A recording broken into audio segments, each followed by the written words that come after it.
Apakah mengacung telunjuk saat syahadat di duduk tahiyat itu tidak ada dalilnya? Ada dalilnya, hadis sahih. Mengacungkan jari telunjuk itu ada dalilnya, hadis sahih.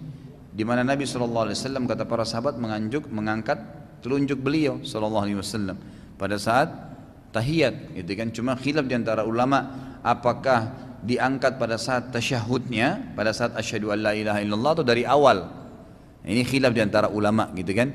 Karena memang tidak ada hadis secara khusus menyebutkan bahwasanya Nabi SAW angkat pada saat syahadat. Ya. Dan Nabi SAW mengangkat jari pada saat tasyahud, pada saat tahiyat, gitu kan, pada saat tahiyat. Maka Syafi'iyah mengatakan pada saat asyhadu an la ilaha illallah mengangkat jari. Tapi kalau Syekh Albani sekarang sesuai dengan mazhab Hanabila mengatakan bahwasanya dari awal mengangkatnya, dari awal mengangkat jari. Tapi dalilnya semua jelas. Ya, Anda boleh menanya kembali kepada buku sifat salat Nabi ditulis oleh Syekh Albani dan dalilnya panjang lebar situ. Pendapat-pendapat ulama disebutkan. Alhamdulillah bukunya juga murah. Mungkin di bawah 40.000 harganya. Apakah ada anjuran berwudu setelah makan makanan yang tersentuh api? Tidak ada anjuran sama sekali. Boleh saja. Yang disuruh wudu lagi itu kalau seandainya orang makan daging unta. Itu memang ada hadisnya khusus hewan ini. Apa hukum mentahzir seseorang yang ilmunya lebih tinggi dari kita? Apa tahzir termasuk mengumbar aib? Ya. Tahzir ini perlu saya jelaskan dulu. Tahzir itu artinya hadara, berhati-hati. Tahzir berarti menyampaikan kehati-hatian kepada orang lain tentang orang yang lain, gitu kan? Misal ada orang berbuat ya perbuatan melanggar agama, maka kita mentahzirnya, mengingatkan dia supaya dia berhati-hati. Salah itu saudaraku, gitu kan? Tidak boleh. Begitu tahzir namanya. Atau kalau ada orang akan menyebarkan satu perbuatan buruk, seperti saya kasih contoh, misal dia mau merampok, dia mau membunuh, lalu kita tahzir, ingatkan dia, dan kita ingatkan juga muslimin atau aparat keamanan agar jangan sampai kena bahayanya dia, itu juga tidak ada masalah, kan gitu. Walaupun dia orang berilmu, bukan berarti orang lebih pintar ilmunya kemudian kita tidak bisa ingatkan, boleh diingatkan, tapi ada adab-adabnya ya, ada adab-adabnya. Itu bukan menyebarkan aib, asal memang tahzirnya disampaikan kepada si pelaku dulu. Kalau si pelaku ini sudah diingatkan gak mau dengar dan ternyata dia bisa membahayakan muslim yang lain, maka muslim yang kita kenalin diingatkan, gitu kan. Misal ada seseorang akan bisnis, si A mengajak si B bisnis, kemudian si B gak kenal si A. Dia tanya kepada saya, itu si A gimana sih diajak saya bisnis? Lalu saya tahu si A ini siapa. Mungkin suka menipu, suka utang gak bayar. Lalu saya bilang, setahu saya dia utang gak bayar, dia bisnis gak sukses gitu, pernah. Ya, itu terserah kamu setelah itu. Nah itu tidak ada masalah. Itu termasuk dalam bab tahzir sebenarnya, ya, menyampaikan kehati-hatian. Itu masih boleh-boleh saja, tapi ada adabnya ya. Nah yang banyak di Indonesia ini tahzir bukan pada tempatnya. Cara mentahzirnya itu, ustadz itu salah, si fulan itu salah, si fulan itu apalagi kalau sampai kafir, wah ini bahaya nih kan gitu. Nggak boleh itu, nggak boleh. Datang kepada dia, sampaikan empat mata dengan dia, gitu kan. Ini sudah sering ditanya apa hubungan Ustadz dengan Ustadz Syafiq bahasa lama, ya sama-sama Muslim, ya. Dan kebetulan sama-sama bahasa lamanya, gitu kan. Memang saya sampai sekarang belum tahu apakah ada hubungan kerabat atau tidak. Ya, tapi insya Allah sama-sama Muslim dan cukuplah itu ya jawabannya. Adakah doa khusus dari seorang anak kepada orang tuanya yang sudah meninggal agar amal mereka terus berjalan? Apakah mengirim ayat-ayat Al-Quran, surah Al-Fatihah, Yasin dan lain memiliki dalil yang sahih? Jadi mendoakan, umumnya adalah mendoakan. Sebagaimana sabda Nabi SAW, kalau anak Adam meninggal dunia terputus amalnya kecuali dari 3 sumber, gitu kan? Shadaqah jariyah, ilmu yang bermanfaat, atau anak soleh yang mendoakannya. Jadi mendoakan. Nah ini doa adalah sesuatu yang paling baik, paling positif. Dan Nabi SAW juga mengatakan, ya siapa yang mendoakan saudaranya Muslim, maka dia akan mendapatkan untuk setiap muslimnya 1 buah pahala. Makanya sering saya bahasakan Bapak Ibu sekalian, usahakan setiap hari panen pahala miliaran hanya dengan doa Allahumma ighfir lil muslimina wal muslimat wal mu'minina wal mu'minat al-ahya'i amwat innaka samiu qadir hajat. Itu dianjurkan untuk disampaikan agar dapat pahala. Kalau jumlah umat Islam 3 miliar, 3 miliar pahala. Doain mereka, ya doain orang tua. Itu yang pertama. Yang kedua, boleh bersedekah buat mereka, ya orang tua kita. Misalnya ada masjid lagi dibangun, kita titipkan uang di situ, niatkan untuk orang tua. Tidak usah sebutin dengan lisan, niatkan dalam hati, Allah sudah tahu. sedekah jariyah.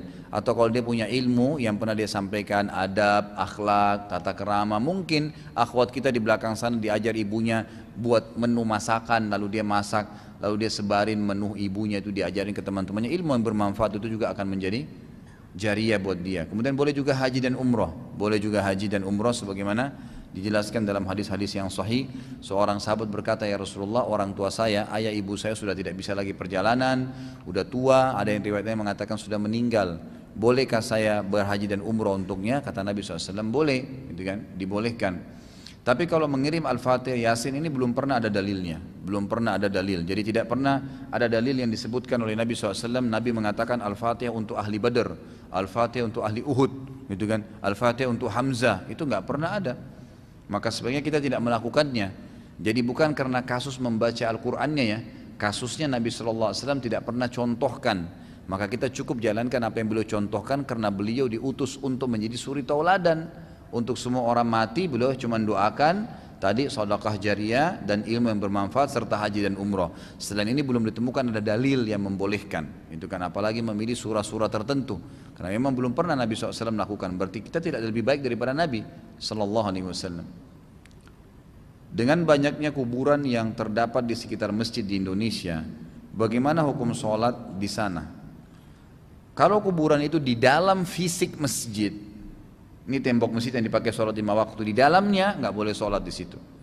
Sebagaimana sabda Nabi SAW dalam hadis Bukhari, la taj'alu kuburakum masajid. Nggak boleh kalian jadikan kuburan kalian sebagai masjid. Artinya masjid yang ada kuburannya, kuburan yang ada masjidnya, semuanya dianjurkan tidak disolati, gitu kan? Atau kita menjadikan kuburan seperti masjid, dipakai untuk ibadah-ibadah. Yang Nabi SAW tidak contohkan. Nabi kalau ziarah kubur hanya memberikan salam dan mendoakan, titik, nggak ada yang lain. Tidak ada siram tanaman, air, tidak ada bawa bunga, nggak ada membaca Al-Quran. Memang tidak ada dari Nabi SAW. Maka wahai muslimin, ikutlah kiai dan guru kita Muhammad SAW. Kenapa harus nambah-nambah gitu? Ya, jangan merasa kurang, itu sudah cukup. Ya, kan? Lakukan apa yang Nabi SAW lakukan. Apakah ada batasan di belakang, di samping, di depan atau di halaman? Sudah saya jelaskan tadi. Bagaimana dengan syubhat yang mereka samakan dengan Masjid Nabawi? Beda. Masjid Nabawi itu asalnya kuburannya Nabi bukan dalam masjid, di luar memang, rumah dan masjid. Cuma dengan perluasan wilayah dan Madinah sangat terbatas, ya, maka masuklah dalam perluasan masjid, gitu kan? Masuk. Dan memang ulama sepakat mengatakan kalau masjid itu dasarnya dibangun untuk kuburan, mutlak masjidnya harus dibongkar. Sekali lagi ya, kuburan dibangun khusus, masjid dibangun khusus untuk kuburan, seperti kuburannya Khomeini itu di Iran. Kuburan terus masjidnya dibangun karena kuburan itu. Nah ini mutlak nggak boleh, masjidnya harus dibongkar karena dasarnya niatnya bukan karena Allah tapi karena kuburan. Nah kalau seandainya masjid dibangun duluan lalu kuburan didatangkan, kuburannya yang dibongkar, gitu kan? Kuburannya yang dipindahin, seperti itulah gambarannya. Cuma kejadian yang terjadi di kuburan Nabi SAW agak berbeda, gitu kan? Pernah waktu kuburan atau rumah Nabi SAW ingin ditaruh di luar masjid, maka terdapat kesempitan lokasi di situ karena memang kuburan Nabi SAW dalam rumah Aisyah dengan masjid beliau bersebelahan. Dan di sebelahnya rumah juga itu tidak jauh dari situ ada kuburan Baqi, ada kuburan para sahabat. Maka tidak bisa rumah Nabi SAW digeser, akan dibongkar. Kalaupun dibiarkan di situ, maka dia akan dempet. Karena begini, di zaman Nabi SAW itu ini rumah Nabi, ini masjid. Yang mana akan digeser nih? Masjidkah yang digeser atau kuburan rumah Nabi SAW digeser? Kalau mau digeser ke sebelah sini ada Baqi, ada kuburan para sahabat. Ini digeser ke sini, ini kuburan, ini masjidnya Nabi asal di sini. Yang dikenal dengan Raudhah itu pas sebelahnya kuburannya Nabi, gitu kan? Tapi bukan di dalam kuburan ya. Maka memang posisinya berbeda nih kuburan Nabi, masjid Nabi SAW. Karena beliau waktu keluar dari rumahnya, kalau mau sholat itu beliau cuma buka pintu langsung masuk masjid, langsung masuk Raudhah. Yang sekarang dikasih karpet hijau itu memang bersebelahan begini. Kalau ini dipindahin, ya supaya rumahnya Nabi jadi luas, supaya orang bisa ziarah kubur misalnya, maka berarti pindah dari lokasi asal yang Nabi SAW bangun masjidnya. Kalau kuburannya Nabi dibongkar, ini nggak ada dalil memindahkan kuburannya Nabi, ini bukan kuburan manusia biasa dan dasarnya di luar masjid, gitu kan? Nah, jadi dia pada saat perluasan masjid masuklah di dalam, dan ini juga untuk mengantisipasi agar jangan sampai nanti kuburan Nabi disembah-sembah, Kalau dalam masjid sekarang kan bisa diawasin, ada tugas. Kalau di luar kan agak sulit. Gitu. Seperti itu. Jadi berbeda. Tidak bisa disamakan dengan kuburan Nabi. Ini kuburannya siapa yang Anda mau samakan dengan kuburan Nabi? Tidak mungkin sama kan, mustahil gitu. Itu pemahamannya ya. Jadi ini seorang Nabi berbeda dan nanti akan terjadi fitnah yang lebih besar. Gitu. Kalau seseorang mempunyai utang pada kita tapi dia tidak mau membayarnya pada kita walaupun dia sudah mampu untuk membayarnya, apa sebaiknya kita lakukan? Tagih, kalau dia tidak mau sudah serahkan kepada Allah. Tapi dia sendiri itu mendapatkan dosa yang besar. Ya, sebagaimana sabda Nabi SAW, matlul ghani zulm. Nanti akan ada bahasan tuh. Dosa besar setelahnya nanti itu akan ada orang yang mampu tapi sengaja tidak mau bayar utangnya, maka itu termasuk kezaliman, dosa besar. Allah SWT akan hukum dia dan Allah akan punya cara mengembalikan uang Anda nantinya. Dan Anda boleh menagih ya, boleh menagih. Yang penting tidak melakukan hal-hal yang melanggar agama. Bolehkah kita menasihatin teman-teman yang lain untuk tidak mau kasih utang sama dia dengan alasan kita katakan sama orang bahwasanya dia orangnya zalim dan tidak mau. Kalau Anda ditanya oleh orang memang, ya silahkan. Tapi kalau Anda sebarkan sendiri, buat iklan, ya, buat di Facebook si fulan tidak bayar utang saya, itu nggak boleh. Nyebarin aib itu yang kita bahas tadi, nggak usah lah. Dan gitu. Seorang muslim itu kalau hilang darinya sesuatu, ikhwas sekalian, uang jatuh, HP hilang, apa sajalah, ya, maka kita bermuhasabah. Caranya begini kata ulama, mungkin HP itu ada uang haramnya, mungkin dompet itu ada uang haramnya. Ya mudah-mudahan ya Allah gantikanlah yang halal. Karena kadang-kadang kata ulama kalau Allah mau seorang hamba yang patuh kepadanya, itu kan selamat dari harta yang haram untuk dia makan, Allah sengaja hilangkan dengan caranya. Kita baru terima duit ternyata uang haram, dompetnya semua jatuh, dicuri orang, tergeletak, ya sudahlah. Mungkin ada uang haramnya, selesai, terima takdirnya Allah Subhanahu Wa Taala.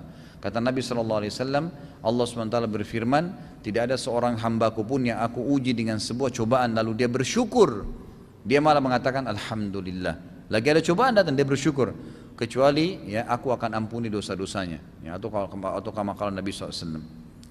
Mohon penjelasan mengenai murabahah dan musyarakah dalam proses pinjam meminjam. Kalau setahu saya ya, sebatas ilmu saya, tidak ada namanya murabahah dalam pinjam meminjam, kecuali pinjamnya ini ya itu sifatnya memang investasi dan ini tidak dinamakan pinjam sebenarnya ya. Murabahah itu diambil dari kata-kata ribah yang berarti untung, dan tidak boleh dalam Islam utang piutang diambil keuntungan darinya, tidak boleh. Ya bukan utang namanya, yang boleh investasi. Anda aja orang, nih saya mau buka usaha ini, saya nggak punya modal, mau ikut nggak? Nanti saya kasih saham sekian persen, boleh. Tapi kalau kita utangkan orang 10.000 atau 1 juta, kemudian kita katakan kamu harus kembalikan 10%-nya, atau kamu harus kembalikan 1.100.000, itu tidak boleh, riba, nggak boleh. Jadi utang piutang setahu saya ya, sebatas ketahuan saya itu tidak ada murabahah dalam utang piutang. Dan musyarakah sama juga, musyarakah itu partisipasi, bisnis partner. Setahu saya ini tidak dikenal dengan utang piutang, tapi memang bisnis. Anda ajak teman Anda untuk bisnis, baru namanya musyarakah. Musyarakah itu satu sama yang lain saling partisipasi. Ada dalam ilmu fikih kita namanya musyarakah mal bil badan. Harta, yang satu punya harta, yang satu punya tenaga. Boleh, gitu kan? Saling bantu membantu. Ini punya tenaga, ini punya skill, yang ini punya uang. Disatuin, itu nggak ada masalah, tinggal sepakat persentase tertentu. Bila kita meminjam uang di bank syariah dengan jaminan deposit yang ada, namun di awal akad pinjam meminjam dinyatakan secara jelas nominal cicilan tiap bulannya dengan jumlah yang tetap, dan kita sebagai peminjam tidak keberatan dengan nominal cicilan tersebut. Namun jika dikalkulasikan secara keseluruhan cicilan tersebut jika dibayarkan hingga selesai ada kelebihan dari jumlah uang yang dipinjamkan, apakah hal tersebut diperbolehkan? Terkait hal tersebut dirasakan tidak memberatkan si peminjam. Jadi di sini bukan masalah Anda setuju atau tidak setuju, tapi masalahnya haram atau tidak, gitu kan? Saya pinjam uang dari seseorang 1 juta, orang itu kasih syarat kembalikan 1.100.000 ya. Saya bilang iya nggak apa-apa deh. Apakah halal? Tidak halal, karena dasarnya itu haram dalam agama. Walaupun Anda ridho, karena kasus hutang piutang tidak boleh berbunga, nggak boleh. Kalau yang Anda maksudkan adalah ini kita masuk ke satu perbankan syariah, kemudian memang dia meminjamkan modal, memasukkan modal seperti orang yang musyarakah tadi. Saya tetap mengatakan saya tidak setuju dengan kata-kata meminjamkan nih, tapi yang setuju adalah memang dia invest, bank syariah investasi di usaha Anda. Dia minta misalnya siupnya, TDP-nya, segala surat-surat perusahaan, kemudian laporan keuangan kita kasih. Berarti kan dia mau invest. Nanti dia invest sekian, gitu kan? Maka akan disepakati keuntungan dan kerugian ditanggung bersama. Nah, itu yang boleh dalam Islam. Tapi kalau di sini perbankan syariahnya tidak mau tahu misalnya Anda bisnis apa, untung atau rugi, pokoknya harus kembali modal yang dia pinjamkan, ini sama saja riba, gitu kan? Jadi tidak usah. Ada seorang non muslim, dia tidak percaya dengan agama apapun, tapi dia lebih percaya kata-kata ayahnya yang berkelakuan baik, tapi dia mengerti apa itu dosa dan tidak pernah melakukan jahat. Dan dia bertanya kepada orang Islam, apa di masjid ada Tuhan? Bagaimana pendapat Ustadz tentang di atas? Tentu dari mana dia bisa tahu ini baik atau tidak? Dari ayahnya kah? Tanya ayahnya. Ayahnya tahu ini baik dan buruk dari mana? Pasti tetap ujung-ujungnya itu akan lari kepada wahyu. Karena seseorang manusia, sosok siapapun tidak pernah bisa tahu ini baik atau buruk kecuali tuntunan wahyu.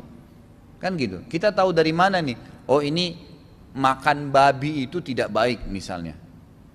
Jadi Allah Subhanahu wa taala memberikan panduan kepada manusia, baik itu sensor di tubuhnya atau dengan ilmu pengetahuan. Misal Allah turunkan wahyu menyampaikan ini makanan haram ya, kita harus makan yang halal dan thayyib, baik dan berkualitas. Berarti ayam halal, tapi pada saat sudah rusak, sudah hilang thayyibnya, gak boleh lagi dimakan, gitu kan?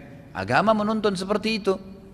Nah, tidak mungkin orang, nah, diikuti juga dengan sensor tubuhnya. Kita kalau lagi meriang, gitu kan? Allah berikan sensor, kita nggak mau kena air dingin. Dari mana itu? Itu dari Allah SWT pencipta, Allah kasih itu, Allah SWT yang kasih itu, gitu kan? Jadi kalau masalah dia tidak percaya Tuhan, kemudian dia bisa tahu kebaikan, itu dia tidak sadari kebaikan itu sebenarnya dari Allah SWT. Dari mana semua ini? Dari Allah Subhanahu Wa Taala. Siapa yang menciptakan langit dan bumi? Siapa yang menciptakan manusia? Siapa yang menciptakan pohon-pohon? Tidak ada kecuali satu Tuhan, Allah Subhanahu Wa Taala. Orang Nasrani pun, ini kan dikatakan tadi ada seorang non Muslim, tidak disebutkan agamanya. Baik. Itu dia tidak beragama, ini tidak beragama, dia mengikuti kebaikan yang dilakukan ayahnya. Ayahnya pasti punya panduan, tidak mungkin tidak. Baik buruknya itu diikuti dari panduan wahyu. Kalau kita telusuri ujung-ujungnya pasti kembali kepada wahyu. Kalau ditanya apakah di masjid ada Tuhan, ya kita jawab, Tuhan itu bukan di masjid. Tuhan kita di atas langit. Allah SWT mengatakan, "Tsumma stawa 'alal arsy." Gitu kan? Di atas langit lah Allah Subhanahu wa taala. Ini jawaban sederhananya. Tuhan ada di mana? Tuhan ada di langit, gitu kan? Kenapa Tuhan tidak kelihatan? Karena Tuhan terlalu besar. Allah SWT terlalu besar. Allah itu akbar, maha besar dan tidak akan kelihatan dengan panca indera manusia. Dan kami meyakini itu, namanya iman. Iman itu meyakini sesuatu yang tidak kelihatan dengan panca indera, gitu kan? Bukti-buktinya cukup banyak. Ya, banyak sekali bukti Allah SWT ada, gitu kan? Dari mana penciptaan? Dari mana adanya langit? Dari mana adanya bumi? Dan kata para ulama ringkasnya, di kitab Minhajul Muslim, Syekh Abu Bakar Jazair punya petunjuk yang baik sekali secara dalil akal. Beliau mengatakan banyaknya manusia yang beriman tentang adanya Tuhan Allah, diutusnya 124 ribu nabi, adanya banyak dai-dai dan ulama yang mengingatkan manusia tentang wujudnya Allah. Itu menandakan memang Allah itu ada. Dan dari 7,3 miliar manusia jumlahnya sekarang di seluruh dunia, itu 6,3 miliar semua orang beriman kepada Allah, Yahudi, Nasrani dan Muslim, gitu kan? Itu mereka orang-orang yang yakin ada Tuhan namanya Allah, cuman ada kemusyrikan, ada penolakan terhadap nabi-nabi yang datang setelah nabi mereka, gitu kan? Jadi cuman 1 miliar saja dari 7,3 miliar itu yang tidak beriman kepada Allah atau bergabung agama-agama lain, ya, orang Hindu, orang Buddha, ateis, gitu kan? Jadi sebenarnya secara akal pun lebih banyak memang orang yang beriman, dan tidak mungkin orang sebanyak itu semuanya dusta dan salah. Itu kalau mau secara akal, gitu kan?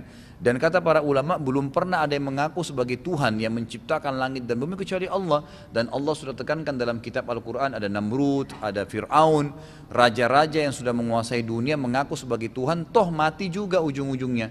Dan Allah ceritakan kisah mereka, bagaimana pada saat mereka menolak, Allah utus kepada mereka rasul-rasul dan mereka mau membunuh rasul. Ya, Namrud mau ingin bunuh Ibrahim, Fir'aun ingin bunuh Musa, maka Allah bunuh, musnahkan mereka. Dan itu jelas sekali dalam kisah Al-Quran, gitu kan? Jadi seperti itu gambarannya.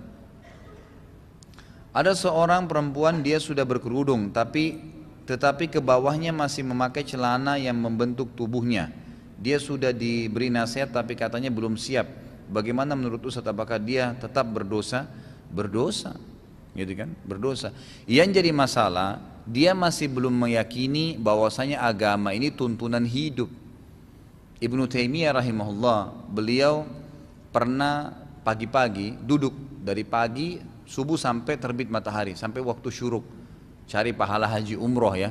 Sebagaimana sabda Nabi SAW, siapa yang sholat subuh berjamaah lalu duduk sampai terbit matahari, berzikir kepada Allah, bermajelis ilmu atau membaca Al-Quran, kemudian dia sholat 2 rakaat setelah terbit matahari, maka pahalanya sama dengan haji dan umroh, sempurna gitu kan. Beliau tiap hari duduk begitu. Muridnya pernah datang mengatakan, wahai imam, kenapa anda duduk begini? Kata beliau, ini orang yang sudah punya iman dalam hati. Dia bilang, ini adalah sarapan saya, ini makanan saya. Bagaimana saya bisa hidup kalau tanpa makan?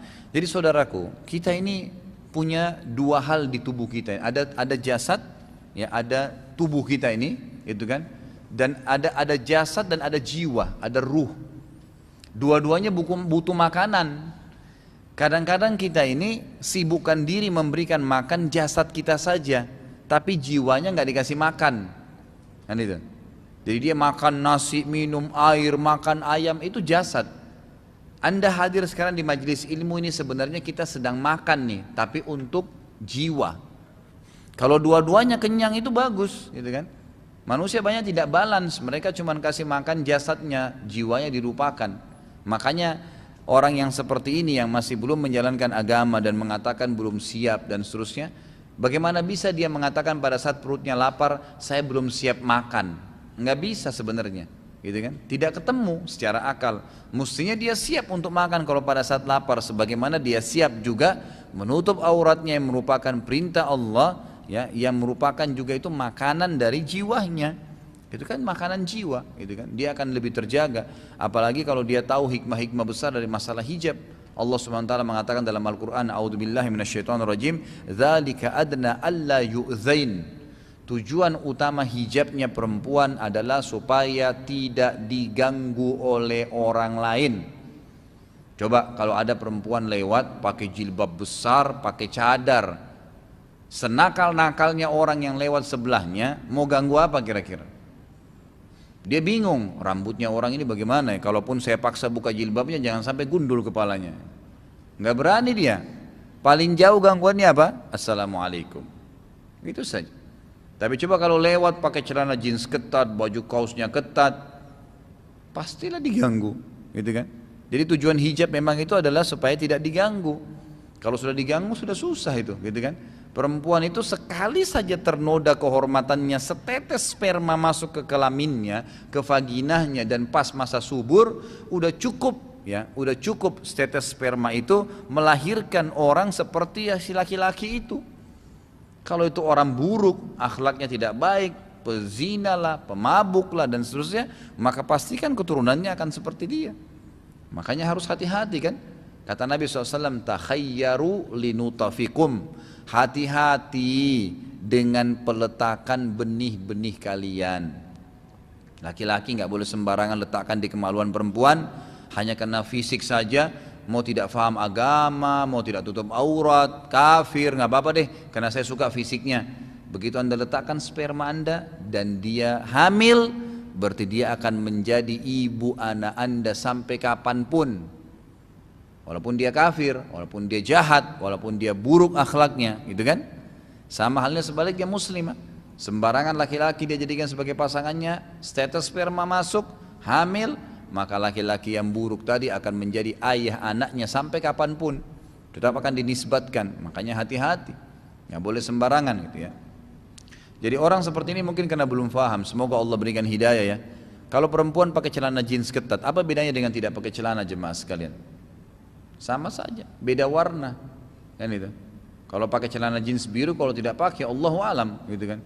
Tapi yang jelas kelihatan orang sudah tahu, oh ini pahanya begini, oh betisnya begini. Dan apa kata ulama? Kalau ada seorang wanita yang keluar dengan kelihatan auratnya lalu diperkosa oleh penjahat, maka yang penjahat tadi dapat dosa, yang perempuan juga sudah diperkosa dapat dosa. Yang begitu, karena dia penyebab. Sebaliknya kalau ada seorang wanita menutup auratnya dengan rapi lalu diperkosa oleh penjahat, dia berusaha menolong ini kalau terjadi, gitu kan? Maka yang memerkosa berdosa, yang diperkosa dapat pahala, karena mempertahankan kehormatannya, bukan dia penyebabnya. Jadi pahamin masalah ini. Bila sudah sakit berbaring, sudah tidak bisa bangun dan ingin sholat, apakah tetap berwudu? Apa cukup dengan tayamum? Wudu, nanti orang di sekitarnya datangkan air, ya dikasih air gitu kan. Ya, datangkan air, nanti diusapkan. Kalau biasanya di rumah sakit itu pakai waslap ya, pakai kain yang digosok, diusap, itu cukup. Kecuali kalau nggak bisa kena air itu baru. Kalau memang lukanya nggak bisa kena air, boleh tayamum. Bagaimana status pernikahan jika wanita dalam keadaan hamil dan nisbat anak tersebut jatuh kepada siapa? Tidak sah pernikahan wanita hamil, nggak boleh jemaah sekalian. Walaupun dia nikah dengan laki-laki yang menghamilinya, dari mana hukumnya? Nabi SAW mengharamkan pernikahan wanita hamil, nggak boleh sampai dia meletakkan hamilannya tadi. Dan anak itu tidak boleh nisbat kepada pemilik sperma, nggak bisa. Nisbatnya kepada nama lain dibuatin, misalnya Abdullah ini nggak ada orangnya, memang begitu dinisbatkan, begitu dalam Islam gitu kan. Ini yang banyak orang Islam tidak fahamin, sehingga mereka menganggap nggak apa-apa deh ya, karena ini tidak dijelasin hukumnya. Maka di Indonesia contoh kasus, banyak anak-anak muda kalau orang tuanya nggak setuju, zina dulu, hamil dulu di luar nikah, baru mereka nikah. Mereka nggak paham kalau nikahnya nggak sah kalau nikah sementara hamil. Dan anak yang lahir nanti itu tidak boleh nisbat kepada si laki-laki pemilik sperma. Nggak ada hak waris di antara mereka, tidak ada penisbatan. Ini hukum syar'i. Ya, ini jelas tidak boleh sama sekali. Nabi SAW melarang wanita hamil di Madinah untuk menikah sampai dia meletakkan bayinya. Dan beliau SAW mengatakan dalam hadis yang sahih, tidak ada penisbatan anak zina dengan pemilik sperma, nggak boleh. Dan tidak ada juga hak waris di antara mereka. Ini satu orang kita ingatkan. Mungkin ada yang bilang, kan malu Ustaz, apa boleh buat? Nggak bisa. Itu konsekuensi Anda melanggar. Tidak mungkin gara-gara Anda satu orang lalu hukum Islam ini kita katakan tidak apa-apa. Ini terbuka semua orang lakukan, nggak bisa. Anda salah. Anak itu jadi anak memang haram, ya sudah konsekuensinya. Dan tidak boleh terjadi satu orang kita ingatkan dan kita hardik 10.000 orang selamat dari perbuatan itu, gitu kan? Seperti itu. Bolehkah membatalkan sholat seorang diri jika ada sholat berjamaah yang baru dilakukan? Boleh, nggak ada masalah, ya. Boleh saja kalau lagi kita masuk masjid, sholat, kemudian ternyata ada orang yang lagi berjamaah, boleh dibatalin karena jamaah lebih afdal. Jika dalam satu masjid terdapat dua imam berjamaah, yang dimana salah satu tidak sengaja memulai sholat berjamaah, bolehkah jamaah terakhir membatalkan sholatnya dan bergabung ke jamaah yang lebih awal? Ini sudah umum pendapat ulama, memang seharusnya begitu. Karena Nabi SAW mengatakan atau melarang ada dua imam dalam satu masjid. Nggak boleh ada dua imam ya. Jadi tolong Bapak Ibu sekalian digarisbawahi masalah ini. Anda masuk masjid, lihat dulu sekitarnya. Kalau kita sudah masbuk ya, sudah lewat jemaah pertama sudah selesai. Cari kalau sudah tidak ada yang berjamaah, baru Anda boleh sholat bentuk jamaah. Kalau ada maka tidak boleh. Bahkan jumhur ulama sepakat mengatakan kalau seseorang terlambat masuk ke sebuah masjid, sudah bubar jemaah pertama, kemudian dia tidak temukan ada yang menemani dia sholat jamaah, dan dia temukan ada satu jamaah yang sedang sholat sunnah ba'diyah, dia boleh menepuk pundaknya dengan niat sholat wajib dan berjamaah sama itu orang. Boleh. Dan dia yang jadi imam tetap sholat sunnah. Nggak ada masalah. Ini disebutkan dalam hadis Bukhari, bahwasanya ada seorang sahabat terlambat masuk ke masjid. Nabi SAW sudah salam nih, lagi zikir habis sholat. Ada satu orang terlambat, mau sholat. Kata Nabi SAW sebentar. Kata Nabi kepada sahabat yang sudah sholat, siapa yang mau bersedekah untuk saudaranya ini? Abu Bakar angkat tangan, saya Rasulullah.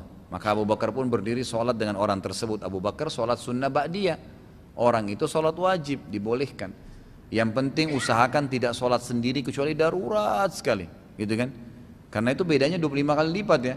Masa satu perusahaan tawarin gaji 1 juta, yang satunya 25 juta kita pilih yang 1 juta padahal waktunya sama, kegiatannya sama. Itulah perumpamaan sholat. Sama saja gerakannya, ngapain harus cari satu pahala sementara kita bisa dapat 25 pahala gitu kan? Apakah kita berdosa apabila mempunyai teman homoseksual sedangkan teman ini muslim dan baik perilakunya? Bagaimana atau cara kita untuk mendakwainya?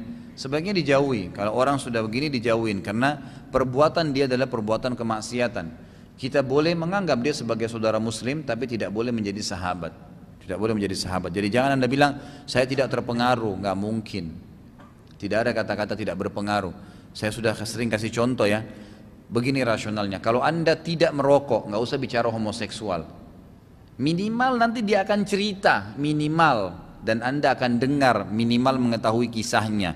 Bukan mustahil syaitan akan tunggangi. Kalau saya tidak merokok, saya berteman dengan 10 orang perokok. Hari pertama, hari kedua, saya akan mencium baunya. Seminggu kemudian mereka bilang, coba aja, yang penting kau tahu. Sebulan kemudian sudah pernah merokok, setahun kemudian jual rokok. Bukan cuma merokok lagi, terpengaruh pasti teman-teman komunitasnya. Kita kalau tidak bisa mengaji baca Quran, bodoh sekali, huruf hijaiyah pun tidak tahu. Teman kita 10 orang penghafal Quran, tiap hari bicara tentang surah An-Nisa di murajaah, kemudian sebabun nuzulnya, hukum-hukumnya, nasikh dan mansukhnya, banyak berhubungan dengan Al-Quran dipelajari. Kita hari pertama, hari kedua malu, seminggu mulai belajar huruf hijaiyah, sebulan bisa ngaji, setahun hafal Quran bersama mereka. Komunitas penting. Manusia ini makhluk yang paling pekah ya. Kalau antum lagi jalan dengan teman-teman bilang begini, aduh saya mau kencing, kita tiba-tiba mau kencing juga, itu biasa. Pekah memang begitu. Jadi sudah seperti itu, jadi jangan bilang tidak terpengaruh. Kalau anda mempertemukan ada teman saya homoseksual, baik perilakunya. Ada orang mukmin dan tidak homoseksual, baik perilakunya. Kenapa harus dia gitu kan? Karena masalahnya berpengaruh. Kalau bagaimana mendakwanya, sampaikan. Dakwah disampaikan bahwasanya perbuatan kamu ini haram, homoseksual itu haram, kamu harus bisa terapi diri kamu. Bagaimana caranya? Kamu menikah normal. Obatnya cuma kembali kepada jalan yang benar. Homoseksual dia kembali menikah dengan perempuan yang baik-baik, dia taubat dari dosa, insya Allah Allah akan maafkan itu, gitu kan? Jadi insya Allah akan bisa dengan cara dia menjalani ya, yang Allah Subhanahu Wa Taala perintahkan. Saya sering merasa ketakutan akan kematian dan saat itu saya sangat takut sampai menggigil dan paranoid. Bagaimanakah cara syar'i yang harus saya tempuh? Jazakallah khair. Jadi mati itu, fahamilah saudaraku, adalah sebuah pintu yang harus dilaluin untuk menuju ke akhirat. Akhirat itu apa? Tempat abadi, janji dari amal yang kita lakukan. Jadi kita sholat, puasa, bakti dengan orang tua, haji, umrah, sedekah, semua yang kita kerjain nih, itu kita akan lihat hasilnya. Pasti kita lihat hasilnya. Ya, diterima semua sempurna atau tidak, gitu kan? Dosa yang kita lakukan juga akan kita diperlihatkan semuanya. Ya, kita akan diperlihatkan semuanya. Dan tidak bisa menuju ke sana mendapatkan hasil dari perbuatan kita kecuali kita lewatin sebuah pintu namanya mati. Mesti. Orang mukmin tidak takut dengan mati karena dia tahu dia akan mendapatkan hasil dari amalnya. Orang yang takut mati, orang yang banyak dosanya, karena dia tahu sebenarnya ada feelingnya dia, ini akan ada hukumannya. Ini akan ada hukumannya. Kalau ada perasaan anda tentang kematian, itu sebuah tanda keimanan, itu sangat baik, gitu kan? Anda tinggal minta kepada Allah Subhanahu Wa Taala agar bisa ya dipertahankan itu, dan Allah Subhanahu Wa Taala tuntun agar dialihkan ke masalah ibadah. Dan itu sudah umum ya, para ulama salaf kita seperti Utsman bin Affan radhiyallahu anhu pernah membaca ayat tentang kuburan, ya kan? Hatta zurtumul maqabir, sampai kalian menziarahi kubur. Beliau langsung pingsan waktu baca ayat ini. Pingsan, tidak bisa bangun. Istrinya ketakutan, dipanggil sahabat-sahabat yang lain, dibangunin sampai disiramin air baru bangun. Kata mereka, ada apa wahai Utsman? Kenapa kau bisa pingsan hanya dengan baca ayat kuburan? Bukankah kau adalah kamu?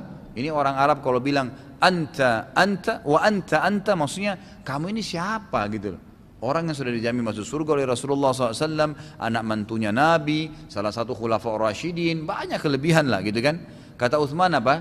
Rasulullah SAW menjamin buat saya surga, tapi beliau belum jamin buat saya kuburan dan kematian. Maka saya takut saya disiksa dulu di sini, baru nanti saya masuk surga di sana. Sampai membuat ya mereka pingsan, ya pingsan. Para ulama salaf sampai menangis pada saat ingat kematian. Dan ini sebuah tanda keimanan ya. Bahkan ada di antara mereka dari tabi'in itu sengaja menggali liang lahat di belakang rumahnya. Setiap malam dia masuk. Setiap malam dia masuk di liang lahat itu.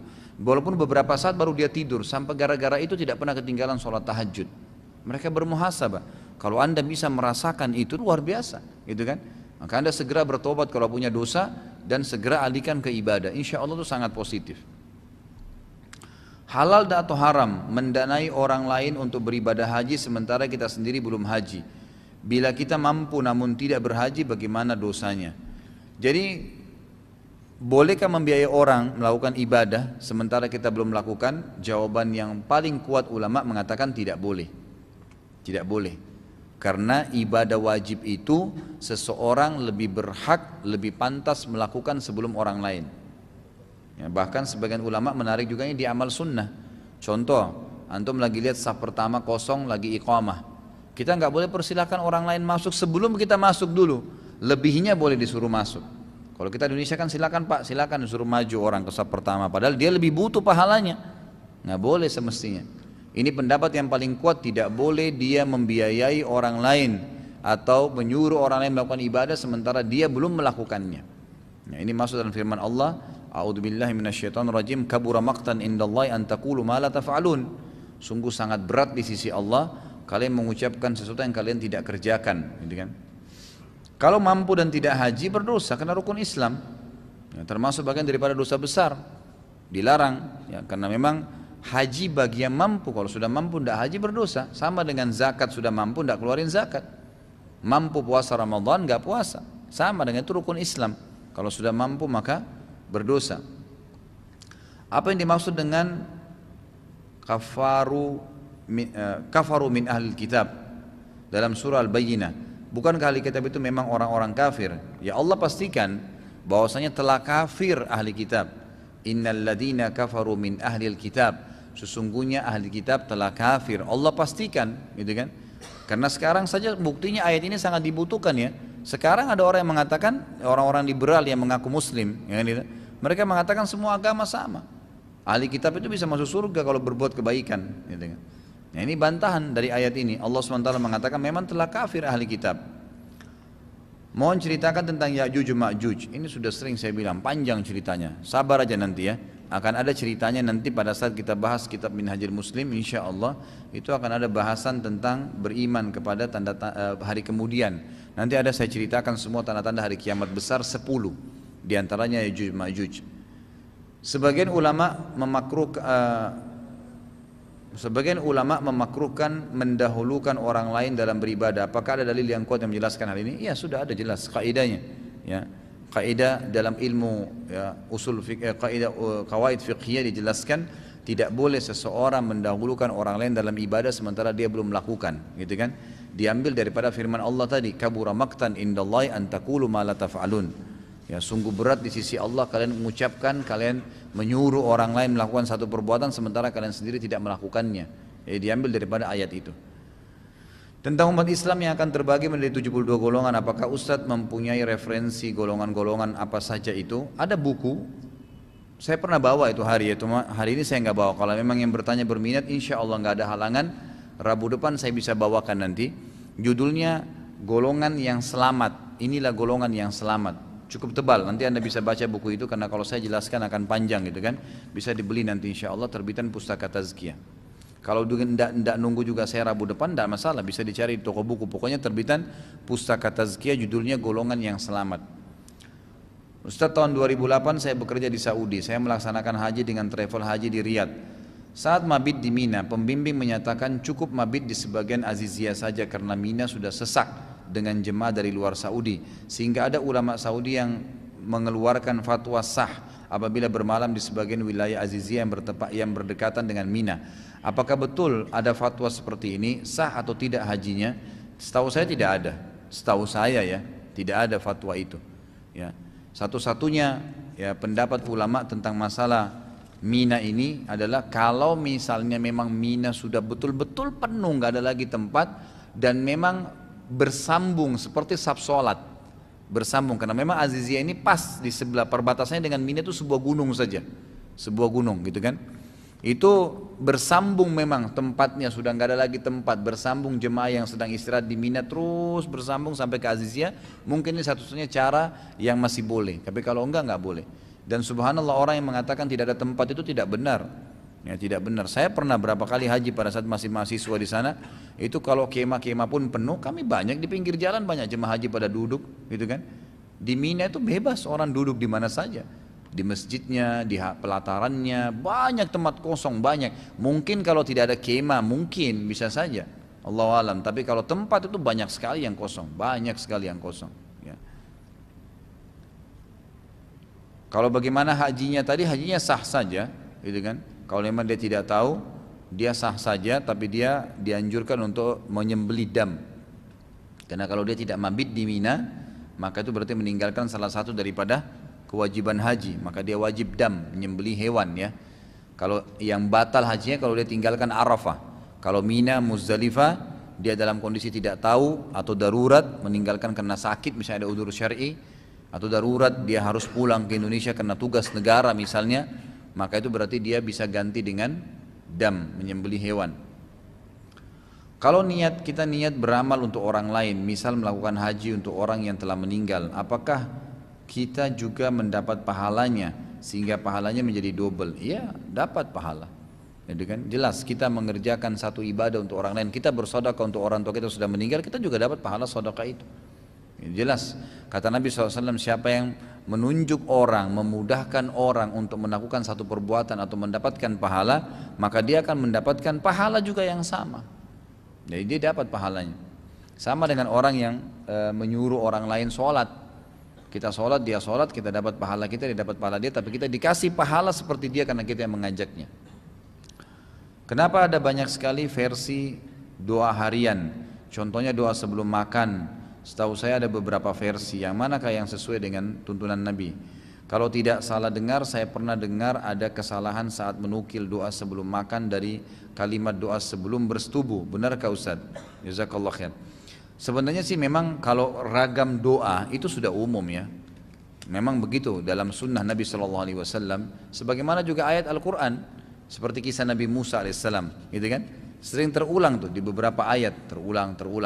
Itu memang kata para ulama adalah ijaznya Al-Quran. Ijaz itu maksudnya kelebihannya Al-Quran malah. Karena dengan retorika lain diceritakan, gitu kan? Dengan bahasa lain, dan dari situ sudah bisa diambil grammar bahasa Arab. Begitu pula dengan doa-doa dari Nabi SAW. Doa iftitah ada 5 macam, ada 7 macam, doa ruku ada 7 macam, iktidal ada 7 macam, ada macam-macam doa-doanya. Ya, memang begitu ragamnya. Tapi khusus kalau masalah sebelum makan yang saya tahu Allahu alam, hadis yang paling sahih hanya membaca bismillah saja. Kalau Allahumma barik lana fima razaqtana wa qina adzabannar, ini hadisnya lemah. Hadisnya sangat lemah. Maka ulama kalau mengikuti sunnah Nabi tidak mengajarkan doa ini kepada anak-anaknya, tapi membaca bismillah saja cukup. Dan ini juga disarankan agar bismillahnya dengan jahar, keluarin suara. Karena syaitan sering curi di situ kesempatan, kan dia mau ngambil makanan kita. Makanya kalau antum pegang minuman, bismillah. Mau makan, bismillah. Sebutin. Bahkan Abdullah bin Umar radhiyallahu anhu setiap mau masukkan makanan atau minuman di mulutnya bismillah. Setiap lepas dia bilang alhamdulillah. Jadi satu gelas air bisa sampai 10 kali dia baca bismillah, bisa 10 kali alhamdulillah. Berapa banyak pahala didapatin tuh, gitu kan? Sampai seperti itu karena memang sunnahnya membaca pada saat mau makan dan minum, gitu kan? Dalam hadis lain dikatakan siapa yang masuk ke dalam rumahnya kemudian dia memberikan salam untuk dirinya atau keluarganya, syaitan di sekitar rumahnya berkata kepada teman-temannya, tidak ada tempat nginap buat kalian malam ini. Salam itu menjadi tameng buat syaitan masuk ke dalam rumah. Dan siapa yang makan membaca bismillah, syaitan berkata lagi di sekitar rumahnya dengan teman-temannya, tidak ada makan malam untuk kalian malam ini. Jadi mereka tidak bisa mencuri itu. Musawwir itu sebatas mana? Apakah menggambar wajah saja sudah termasuk? Terus kalau apa ini? Saya tidak tahu, foto ke sosial media bagaimana hukumnya? Baik, musawwir ini adalah orang yang melukis sebenarnya. Asal katanya adalah orang yang melukis. Kata Nabi SAW, orang yang paling berat siksaannya hari kiamat adalah al-musawwirun. Orang yang paling berat siksaannya hari kiamat adalah orang yang melukis atau mengukir, gitu kan? Dan di sini dibatasi dengan hal-hal yang dilarang oleh Nabi SAW, khususnya yang berjiwa sebenarnya, manusia, hewan. Lalu ulama tambahkan jin dan malaikat. Karena ini jin dan malaikat gaib, tidak kelihatan. Kalau ada orang rekayasa dia buat, berarti dia membuat rekayasa cerita, gitu kan? Kalau manusia sama hewan jelas tidak boleh karena berjiwa, gitu kan? Kalau pohon, kalau pemandangan langit, bintang-bintang, matahari semua tidak ada masalah. Jadi terbatas di situ saja yang dilarang, gitu kan? Tinggal, jadi ini sama ya, melukis manusia, ya, membuat patung, ini semua masuk dalam kriteria yang dilarang. Tinggal khilaf di ulama tentang masalah foto. Bolehkah foto itu masuk ke dalam ancaman hadis tadi Nabi yang berbunyi orang yang paling berat sisanya hari kiamat adalah orang yang suka musawwir, yang melukis tadi itu. Maka jumhur ulama mengatakan foto masuk kecuali darurat. Misal untuk paspor, ijazah, nggak ada masalah. Atau memang seseorang yang harus dipampangkan, misal memang dia seorang yang berbahaya, maka kalau tidak diperlihatkan gambarnya maka akan bermasalah, gitu kan? Contoh itu sesuatu yang darurat, KTP, kan itu semua harus ada, akte lahir misalnya, ijazah, memang diperlukan, maka itu darurat tidak ada masalah. Kalau Syekh Utsaimin lebih umum sedikit, beliau mengatakan boleh saja foto, tapi juga ada kriteria yang dibolehkan, yang harus dibatasi ya. Yang pertama, tidak boleh ada kemaksiatan di situ. Tidak boleh ada kemaksiatan di foto. Misal seseorang sengaja menyimpan foto lawan jenis yang kelihatan auratnya, baik laki-laki menyimpan foto perempuan, perempuan menyimpan foto laki-laki, gitu kan? Kecuali foto pasangannya, boleh. Foto suami istri misalnya, dia mau tahu foto istrinya, dia tinggalnya jauh jaraknya, atau istrinya foto anaknya, ini anak kita udah baru mandi dikirimin, oh suaminya lagi di luar negeri supaya dilihat sama dia. Itu umumnya pendapat Syekh Utsaimin masih dibolehkan. Kalau memang tidak ada kemaksiatan, yang pertama ya, ini kriterianya harus tidak ada kemaksiatan. Jadi bukan orang yang tidak dihalalkan. Yang kedua, tidak dipajang. Tidak dipajang, karena ada hadis Nabi SAW yang berbunyi, rumah yang dipajang ya lukisan atau taswir tadi itu ya, bisa masuk di sini kriteria foto di sini, maka tidak akan dimasuki oleh malaikat, tidak akan dimasuki oleh malaikat. Jadi saya juga sarankan teman-teman bisa beli buku yang pernah juga saya bawain, itu judulnya Rumah-rumah yang tidak dimasuki oleh malaikat. Bisa dibaca di situ, diantaranya yang ada taswirnya tadi ini, yang masalah gambar ini. Jadi ini kriteria yang kedua, ya tidak boleh dipajang. Kemudian yang ketiga, gitu kan, tidak berlebih-lebihan. Maksudnya berlebih-lebihan ini foto yang tidak perlu, nggak perlu. Ya, diambil sekian banyak. Ada orang subhanallah setiap ganti baju foto, gitu kan. Untuk apa nggak tahu. Mukanya tetap muka itu juga sama, gitu kan. Kulitnya tetap itu, matanya tetap itu, tidak ada yang berubah. Apa memang kalau dia foto yang ke 1000 matanya jadi tinggal satu di tengah, kan tidak. Jadi nggak perlu berlebih-lebihan. Ini ada batasannya, gitu kan. Nah kalau memang dari pendapat Syekh Utsaimin ini masih dibuka umum oleh para ulama. Kalau fotonya darurat silahkan. Itu pun tadi kriteria yang tidak boleh haram, tidak boleh dipajang, dan tidak berlebih-lebihan. Allahu a'lam. Riba, teman saya dengan kekurangan pengetahuannya, dia terlilit riba, kredit sepeda motor. Terus sikap saya untuk memahamkannya bagaimana kalau sudah terlibat riba seperti itu? Apakah harus dihentikan, kembalikan motornya atau dilanjutkan? Ini Allah mengatakan dalam Al-Quran, kalau seandainya kalian terjerumus dalam riba, kemudian kalian taubat, apa kata Allah? Falakum ru'usu amwalikum la tadlimuna wa la tudlamun. Kalian boleh mengambil apa yang sudah berlalu itu, tapi jangan buka lagi pintunya. Motor terlanjur di KPR, rumah terlanjur di KPR. Kalau kita mampu lunasin, alhamdulillah. Tapi kalau tidak, ya sudah jalanin, tapi jangan buka lagi pintunya. Cuma banyak ikhwah yang tidak paham. Begini ya, coba difahamin ancamannya Allah di dosa yang kita buat, ikhwah. Tidak ada manfaatnya buat dosa itu, nggak ada manfaat yang kita dapatkan gitu, kenikmatan yang sebentar. Riba ini kata Nabi SAW, 1 dirham riba lebih berat daripada 36 kali berzina. Berat itu, bukan hal yang ringan, kan gitu. Kemudian dalam hadis lain dikatakan riba 70 sekian tingkatan, yang paling rendahnya itu seperti seseorang berzina dengan ibunya. Berat. Ngapain harus riba? Kalau anda bilang, Ustaz saya kalau tidak KPR, saya tidak bisa punya motor. Itu kan pendapat anda. Siapa yang bilang?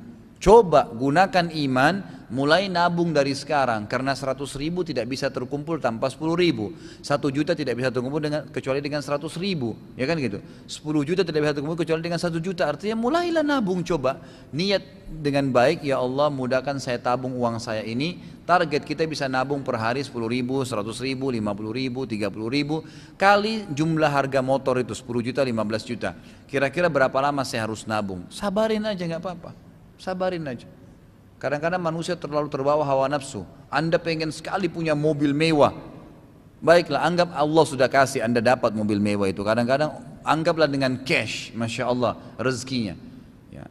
Cash aja, ya, tidak usah kita bicara kredit. Pada saat Anda dapat, Anda bangga. Seminggu kemudian, sebulan kemudian, tahun depan keluar model baru. Oh punya saya tahun 2013, sudah ada mobil 2014. Terbawa hawa nafsu, nggak selesai-selesai itu kalau nafsu mau diikutin. Kan gitu. Padahal sebenarnya nanti juga ada saatnya kok, nanti juga ada saatnya, nggak ada masalah. Bedanya antara orang yang naik mobil angkut dengan mobil pribadi itu memang kemasannya, tapi tujuannya sama-sama naik mobil. Bahkan mobil umum itu ada supirnya, mobil pribadi belum tentu kadang-kadang pakai supir, gitu kan. Jadi kemasannya boleh mengejar, tapi jangan sampai kita kejar dalam kondisi kita berbuat maksiat kepada Allah. Ikhwan, sabarlah, ya, nikmatin proses hidup ini. Ya. Haramkah penghasilan yang diperoleh jika sewaktu masuk kerja tersebut dengan cara menyuap? Contohnya waktu daftar CPNS. Jadi melihat itu haram atau tidak dilihat dari kelayakan Anda. Itu dulu pertama. Kalau seseorang itu masuk melamar di sebuah perusahaan kerja, dia tidak layak di situ, tidak ada skillnya, bukan orang yang punya hak di situlah, gitu kan? Lalu dia bayar sehingga lolos, ini namanya sogo. Sogokannya haram, pendapatannya haram. Kita lihat kasus yang lain. Saya mau kerja di satu perusahaan, anggaplah tadi ini, mau jadi CPNS tadi ini.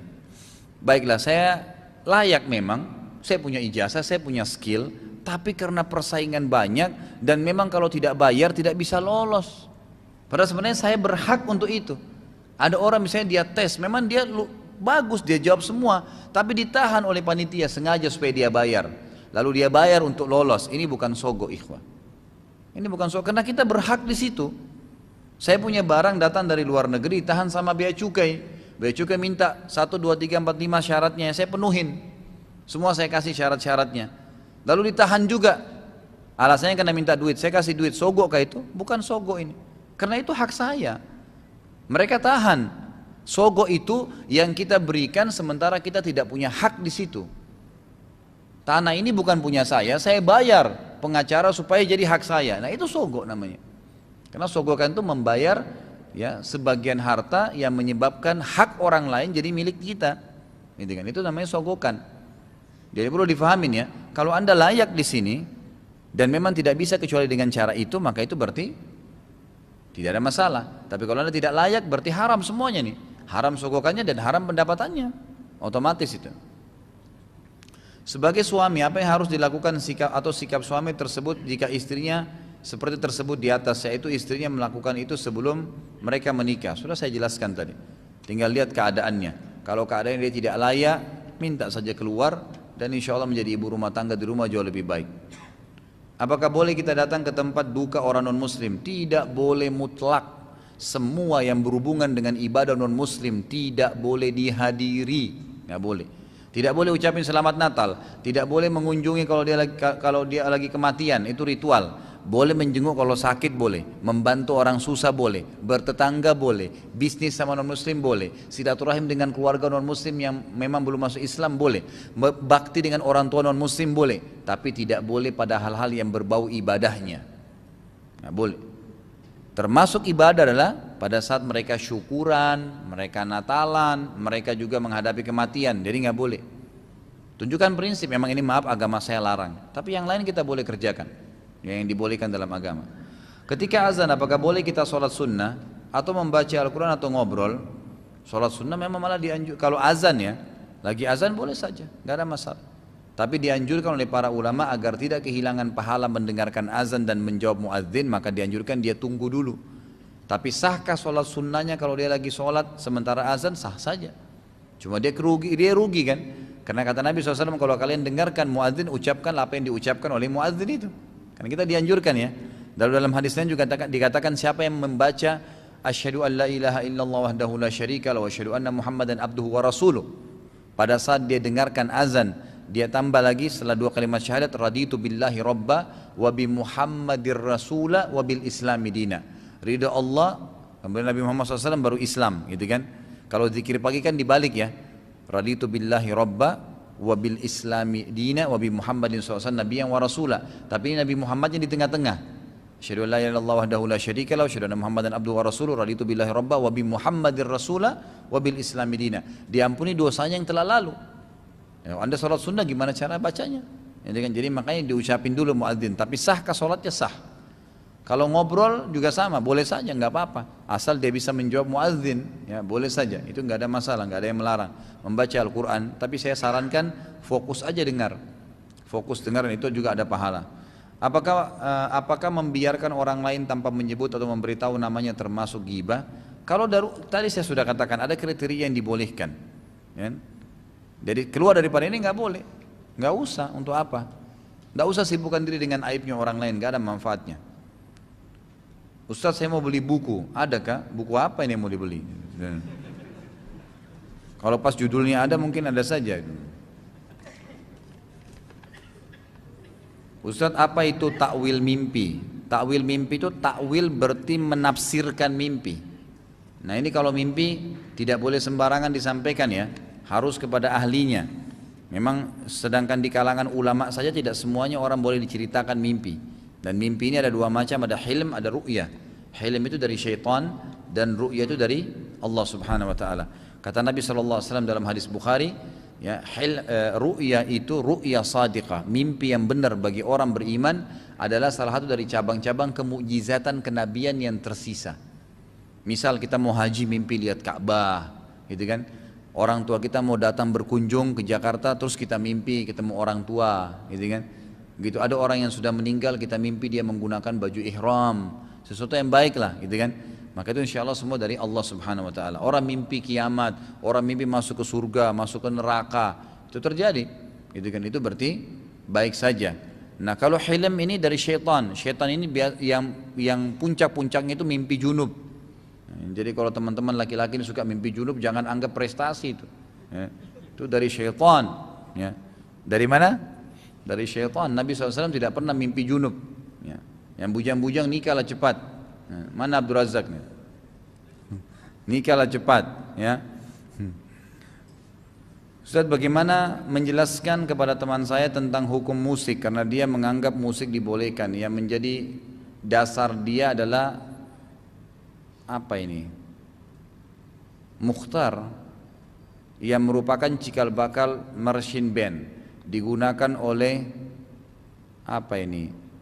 Sultan Muhammad Fatih untuk menjadi pembagar semangat saat perang. Saya tidak pernah temukan tuh kalau ada di kisahnya Sultan Fatih ada menggunakan drum band, gitu kan? Belum pernah ada itu. Di kisah Utsmaniyah tidak ada itu, tidak dibenarkan. Ya, yang ada memang mereka menggunakan takbir, itu memang selalu menggunakan takbir, gitu kan? Mungkin ada yang sifatnya bendera diangkat, nah itu umum. Tapi kalau ini Allah alam tidak ada, setahu saya. Jadi bisa kita lihat buku siapa yang mengatakan musik itu haram, tulisan Syekh Albani. Tapi di sini memang beliau menjelaskan musik yang boleh dan musik yang tidak boleh. Kalau musik yang boleh itu adalah memukul gendang dari kulit hewan di acara perkawinan dan Idul Adha, Idul Fitri khusus perempuan. Selain itu nggak boleh. Nah, selain itu tidak boleh. Ini memang dijelaskan di dalam hadis Bukhari, gitu kan? Dan subhanallah, ikhwan mungkin jangan kaget kalau masih biasa dengar musik ya. Musik itu tidak bisa ketemu dengan Al-Quran. Kalau Anda biasa dengar musik, maka pastikan Anda akan jauh dari Al-Quran. Sebaliknya, Anda tinggalkan musik, hatinya terbuka untuk Al-Quran. Jadi ini sudah bisa menjadi pencernah ya, supaya bisa jelas. Benarkah jodoh kita ini cerminan dari kita? Tapi ada atau sering jodoh itu misal apa ini? Si laki-laki rajin ibadah dan istrinya tidak rajin. Sebenarnya tidak ya, karena jodoh itu takdir ikhtiar Anda. Allah SWT memberikan Anda kesempatan untuk memilih, boleh milih ya. Dan kita sudah disuruh kriteria, pilihlah orang yang soleh, laki-laki soleh bagi perempuan dan perempuan solehah bagi laki-laki. Itu dianjurkan. Kalau Anda pilih keluar daripada ini, berarti pilihan Anda sendiri, takdir ikhtiar Anda ya, berarti bukan cerminan, itu kan pilihan. Jadi tidak bisa jadi tolak ukur, oh kalau saya soleh berarti nanti otomatis saya akan dapat perempuan soleha. Enggak, itu tergantung pilihan kita, masuk dalam ikhtiar. Tapi Allah pandu, Allah tuntun untuk mencari orang yang baik dan soleh. Jadi tidak benar kalau dikatakan cerminan. Kita sampai jam 9 ya, masih ada 4 menitan. Keutamaan istighfar seperti Allah akan berikan jalan keluar setiap ada kesulitan. Allah berikan penyelesaian setiap mengalami masalah dan Allah berikan rezeki dari tempat tidak sangka-sangka. Hadis sahih riwayat Abu Daud. Redaksi bacaan istighfarnya seperti apa dan bagaimana mengamalkannya? Astagfirullah wa atubu ilaih, itu yang paling ringkas. Pokoknya astagfirullah wa atubu ilaih. Ini yang paling umum diamalkan oleh para ulama. Dan ini yang sudah pernah saya sebutkan dalam kisah Imam Ahmad. Gitu kan? Tapi kalau mau yang lengkap ada hadis sahih yang berbunyi, siapa yang membaca astaghfirullahil azim alladzi la ilaha illa huwal hayyul qayyum wa atubu ilaih, ada hayyul qayyumnya ya. Ini disebutkan oleh para ulama dalam bahasan asma'us sifat, nama-nama dan sifat-sifat Allah. Salah satu nama-nama Allah dan sifat Allah yang kalau dipakai bisa diijabah doa itu adalah hayyul qayyum. Di sini dikatakan astaghfirullahal azim alladzi la ilaha illa huwal hayyul qayyum wa atubu ilaih, akan diampuni dosanya walaupun sebanyak buih di lautan. Jadi ini termasuk istighfar yang paling lengkap, gitu kan. Tapi kalau Anda buru-buru bisa tadi astagfirullah saja, wa atubu ilaih itu dibaca 170 sampai 100 kali dalam sehari. Anak akhwat mau tanya, jika kita menerima beasiswa atau pelatihan di luar negeri yang biayanya dari negara asing non muslim seperti di Eropa, Amerika, hukumnya bagaimana? Tadi sudah saya jelaskan ya. Apalagi akhwat, ya, cari ikhwah lah menikah dan tinggal di Indonesia. Ya. Apa doa untuk menghilangkan angan-angan dan doa menghilangkan kesedihan? Ada doa menghilangkan kesedihan, ada. Kalau menghilangkan angan-angan tidak ada, tapi dengan cara ilmu syar'i. Begini ikhwah, orang mukmin itu targetnya, angan-angannya adalah akhirat. Maka seringlah baca tentang surga dan neraka. Insya Allah angan-angan dunianya hilang tuh dengan sendirinya. Itu kata kunci rahasianya. Coba deh baca tentang surga, apalagi bukunya Ibnu Qayyim yang pernah saya bawain tuh, Tamasya ke Surga. Cari tuh. Buku itu luar biasa. Baca tiap hari, jadikan rutinitas baca.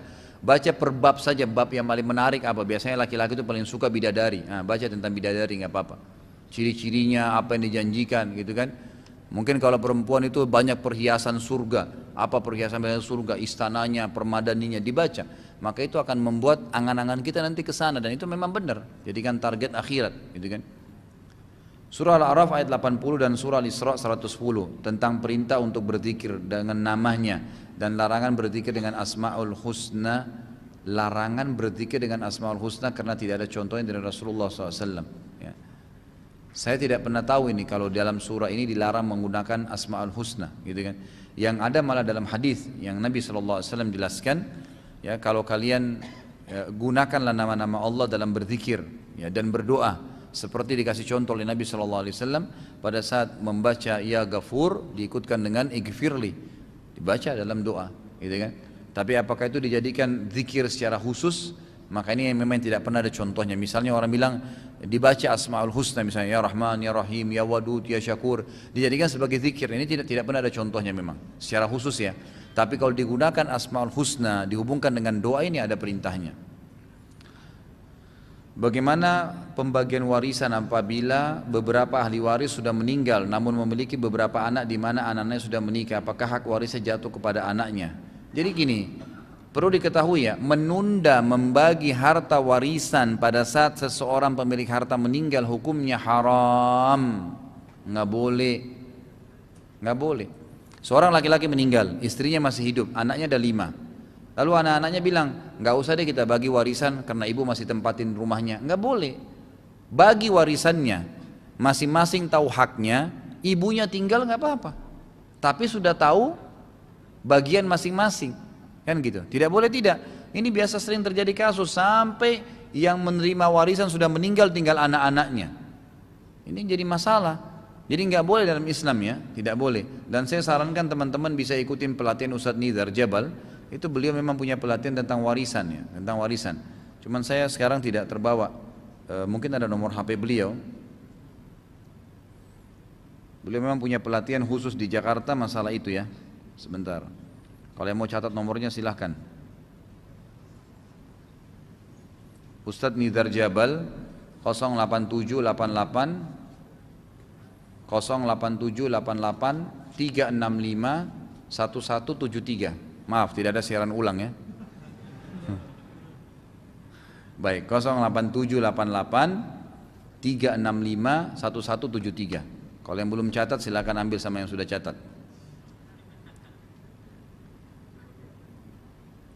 Di sini dikatakan apa? Ahli waris meninggal memiliki beberapa anak. Baik.